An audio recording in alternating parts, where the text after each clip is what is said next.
I know Conor Benn is in Santa Monica having the time of his life. Wildcard West. We know where you at, boy. We know you ain't doing good. We know your sparring ain't what it is. We know you can't make weight. This is why Conor Benn said this is his last time at 147. My guy is making excuses before he loses. That's crazy to say. That is crazy to say, bro. But, you know, again, it's just something that the lawyers deal with all that stuff. My whole purpose is to protect my son, support him. Nah, I'm not worried at all. You know, he could be juiced up all he wants. I mean, I'm still gonna knock him out, so it doesn't really matter. Thank you. Digest and go through, and right now, obviously, the legal teams are speaking with the board. They have to be comfortable as well to obviously sanction the fight, and we'll see how it unfolds. Ryan Garcia has officially taken his rivalry with Conor Benn to another level, and this time the battle is no longer limited to trash talk, interviews, or social media. Garcia's legal team has reportedly filed a $100 million lawsuit against Benn, turning an already explosive fight buildup into a full-blown legal and boxing controversy. The message from Garcia's side is clear. If Benn pulls out of the fight, there could be serious financial consequences. Ryan Garcia has also been openly questioning Benn's commitment to drug testing, repeatedly calling on boxing authorities to make sure my guy is making excuses before he loses. Who says that, bro? This is my last fight at 147. My guy, you gonna go backwards just to get that ass whooped? Oh my gosh, bro. It's fine, bro. We gonna let him. He's just gonna run into it. Fuck that dude. Sure his opponent is properly tested. Garcia has gone as far as accusing Benn of cheating, making the testing issue one of the biggest storylines surrounding their matchup. Henry Garcia has not backed away from the controversy either. He has openly supported his son's position and made it clear that Ryan's focus is That it could be an ego thing. It could be something that he just wants to prove. He could do whatever he wants. That's up. proving himself against Benn while demanding answers about the testing situation. With the reported $100 million lawsuit hanging over the fight, the pressure on Benn has intensified dramatically. Tim Bradley has also weighed in, arguing that boxing cannot... It works. That's not the business. You know, that's the level. That's what it is. 1.5 million, whatever it is. That's what it is. At the end of the day, simply bend the rules whenever a fighter has an excuse. Bradley's comments suggest that fighters at this level should be prepared to meet every requirement placed in front of them. The debate surrounding Benn's alleged negotiations and exemptions has therefore become... It's something that you can get an exemption for. Sometimes athletes don't do that, forget to do it. It's over to him to deal with the relevant... Another major talking point. Eddie Hearn has faced questions over Benn's situation as well. The idea that a professional fighter could forget to file for an exemption has raised eyebrows, especially given the history surrounding Benn and drug testing. Critics... But as I said, as far as I'm concerned, the fight's still going ahead. I'm a clean athlete, and we'll get to the bottom of this. I just want to thank everyone. Argue that the explanation sounds less convincing when the stakes are this high. Benn has repeatedly insisted that he is clean, but his critics believe his explanations have created even more questions. They point to his previous voluntary testing and argue that... I mean, I don't know. That's not what I'm trying to do. I'm just specifically saying if you guys don't admit some shit, you won't ever see this, bro. And guess what? It's going to eat at you forever because that iconic picture lives on forever. Whenever you talk shit, all I got to do is post a picture of me over you. You got to sit with that. So, buddy, either you start telling the truth or you won't ever catch this fade again. So it is personal with him now. Oh, wait, I made that very... Past participation does not necessarily answer concerns about the specific testing requirements connected to this fight. Ryan Garcia has continued to turn the controversy personal. He has repeatedly mocked Benn and used their rivalry to question his opponent's credibility. Leave it to them to make their own mind up. But what we're doing here is trying to enlighten people in the world today that it is illegal to use your steroids, and that's what he's doing to gain an edge. Every interview, social media post, and public statement adds another layer to a feud that has already become intensely personal. John Fury has also joined the conversation, describing Benn's refusal to comply with testing requirements as not mean-spirited. You would say that was the battle of the PEDs. but we're not mean-spirited, so we won't make that observation. Where are you on this fight? I mean, like Simon, listen to yourself. You just had to drop that in there. I did. I don't understand why you have to drop that there. Because Ryan Garcia all these guys have... Ryan Garcia Hold on. So did Conor. Hold on. They failed, they've changed, they came back, they've been drag tested 24/7, nothing in their system. You know, yeah, I mean, like, and you're still going on. You want them, hang on, you can pack it in. You want people that have failed drug tests to be banned from sport, so don't you start. But until they put a law in, if you get caught taking drugs, so there's nothing wrong with me making the observation that I just made. No, I mean, like, it's don't get all moralistic. You want people banned from sport if they fail drug tests. But going on. And adding another voice to the growing criticism. Derek Chisora has dragged Benn's previous controversies back into the spotlight, reminding fans that questions surrounding the British fighter have followed him for years.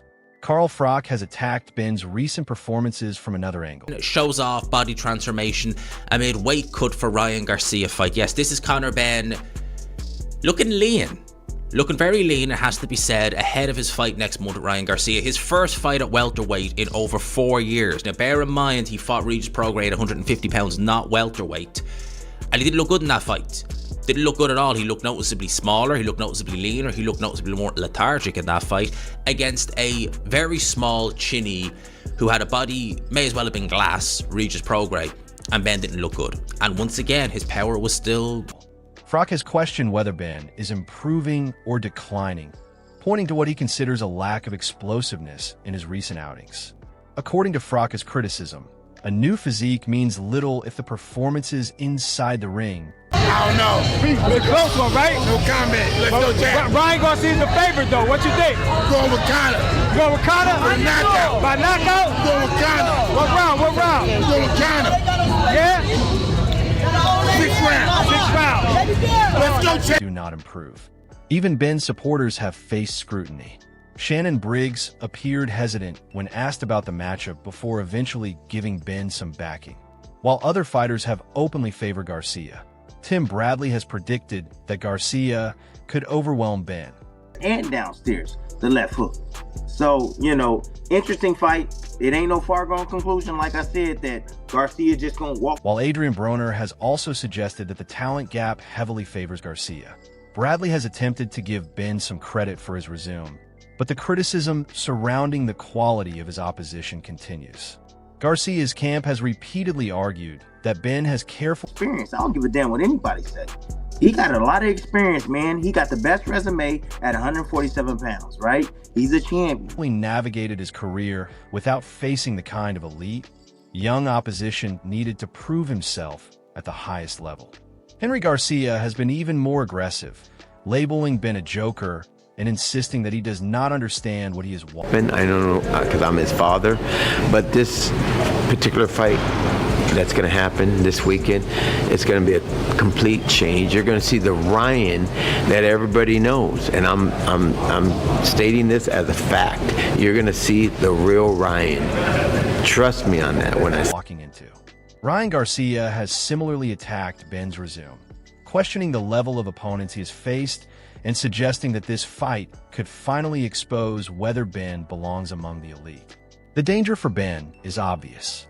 Ryan Garcia possesses extraordinary speed. I'm one of the best in the world at this. I don't even think about it. Yeah. All I do is focus on doing what I got to do. And that's why I am where I am, because I just focus on doing me. Forget all the noise, forget all the politics, forget everything else. Focus on being the best fighter I can be and let my team handle the rest. Speaking of you punching people's heads in, you and Ryan got in it on X the other day. You said he lacks heart and you're gonna make him quit. Yeah. That's not speculation. That's facts. We've seen speed, explosive power, and one of boxing's most dangerous left hooks. Joe Rogan has previously highlighted the difficulty of dealing with Garcia's signature weapon, and that speed could become a nightmare for Benn if Garcia finds his rhythm. Gareth A. I think that Ryan Garcia is a better boxer, but if they get into a fight, which it might happen, I will pick Conor Benn.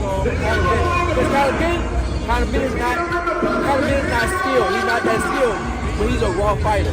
He's just a raw fighter. He wants to get there. He wants to fight. So if they get to that, If they get to the fight, I got You think he'd be better? Conor Benn obviously was made about the weight drain. You think he'd be better at 47 or going up to 54 to try and make that fight? 54. I think at 54. I think because at 47 he might. Davies has also predicted trouble for Benn, pointing toward his difficulties around weight as a potential weakness. Meanwhile, the conversation has already shifted toward who Garcia might fight next, as some analysts appear to be treating the Benn matchup. How does he do if he fights Conor Benn? Who wins that? Ryan. Ryan? Easy. Easy? Why? Got more talent. That fight, the talent will show. As a stepping stone toward even bigger challenges. That leaves Conor Benn entering this fight under enormous pressure. He is not only facing Ryan Garcia inside the ring, he is dealing with a storm of criticism, questions about testing, scrutiny over his resume, and a reported... This one thing that's so, like, Ryan Garcia has this nasty left hook. It's the this kid's super fast. Yeah, it's a crazy left hook.